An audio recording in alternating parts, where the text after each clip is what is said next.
پیارے بھائی اور دوستوں، پتہ نہیں کہ قسمت کے فیصلے لوگ اپنے ہاتھوں میں یا دوسروں کے ہاتھوں میں کیوں دیتے ہیں، اور اللہ تعالیٰ کو بھول چکے ہیں کہ وہی ہمارے قسمت اور نصیب کا فیصلہ کرتا ہے، نہ کہ ہم۔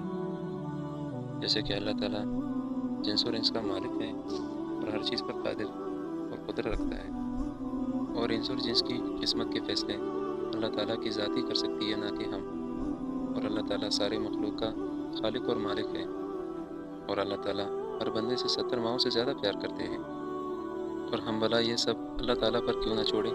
جیسے کہ اللہ تعالیٰ قرآن میں فرماتے ہیں کہ بعض لوگ کہتے ہیں کہ ہم اللہ تعالیٰ پر اور قیامت کے دن پر ایمان رکھتے ہیں، لیکن در حقیقت وہ ایمان والے ہوتے ہی نہیں ہیں۔ ایسا ہی ایک شخص کی کہانی ہم آج آپ کو سنانے جا رہے ہیں۔ پیارے دوستو، یہ واقعہ ہے قسمت کے کھیل کا۔ کسی زمانے کے اندر ایک گاؤں میں ایک غریب آدمی رہتا تھا جس کا نام اسلم تھا،